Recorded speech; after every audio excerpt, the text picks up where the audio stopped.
ফেব্রুয়ারি উত্তরার ৭ নম্বর সেক্টরের ৯ নম্বর রোডের একটি ঘটনা হয়, যা হচ্ছে ফেসবুক এবং অন্যান্য সামাজিক যোগাযোগ মাধ্যমে ভাইরাল হয়ে পড়ে।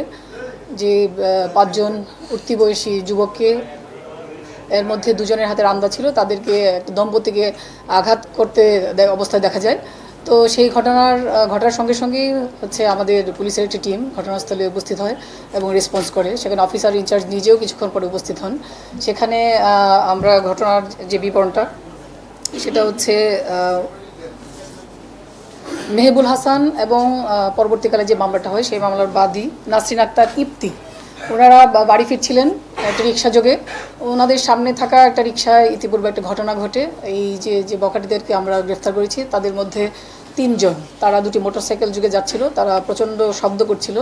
সেই শব্দ করে যখন তারা যাচ্ছিল, এর ঘটনার প্রতিবাদ করেন আরেকজন রিক্সা আরোহী, এবং তিনি তাকে রিক্সা থেকে নামিয়ে তাদের সঙ্গে যখন তর্কাতর্কি হচ্ছিল, তখন হচ্ছে এই দম্পতি সেই রিক্সা যাত্রীকে সাহায্য করার জন্য তারা এসে দাঁড়ান এবং বলেন যে কেন তারা রাস্তায় এই ধরনের ঘটনা ঘটাচ্ছে। এটা প্রতিবাদ করলে সেই যে উঠতি বয়সী যুবক ৩ জন, তারা হচ্ছে তাদের হাতে থাকা যে রান্দা, সেগুলো দিয়ে হচ্ছে তাদেরকে ভয় দেখানোর চেষ্টা করে।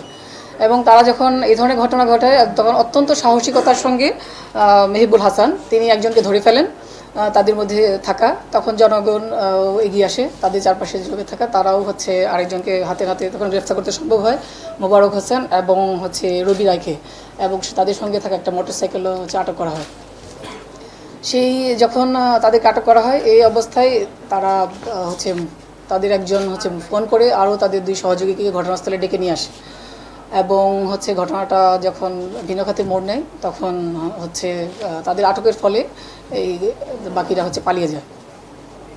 তো তাদের যে আটককৃত আসামিদের তথ্য মতেই আমরা হচ্ছে পরের দিন হচ্ছে আলফাজ ওরফে শিশির নামে একজনকে হচ্ছে আবদুল্লাপুর থেকে গ্রেফতার করি, এবং পরবর্তীতে তার দেওয়া তথ্য মতে আমরা হচ্ছে সজীব এবং সাইফ, এই দুজনকে আমরা পরবর্তীতে টঙ্গী এবং টঙ্গীর মাজারবস্তি এলাকা থেকে হচ্ছে তাদেরকে আমরা গ্রেফতার করি। এবং আসামিদের সঙ্গে থাকা যে দুটো রামদা আমরা দেখতে পাই, সেগুলো হচ্ছে উদ্ধার করা হয়, এবং তাদের ব্যবহৃত 3টা মোটরসাইকেলের মধ্যে 2টি মোটরসাইকেল আমরা উদ্ধার করতে সক্ষম হই, এবং এই ঘটনায় হচ্ছে একটি মামলা দায়ের হয় সেদিনই।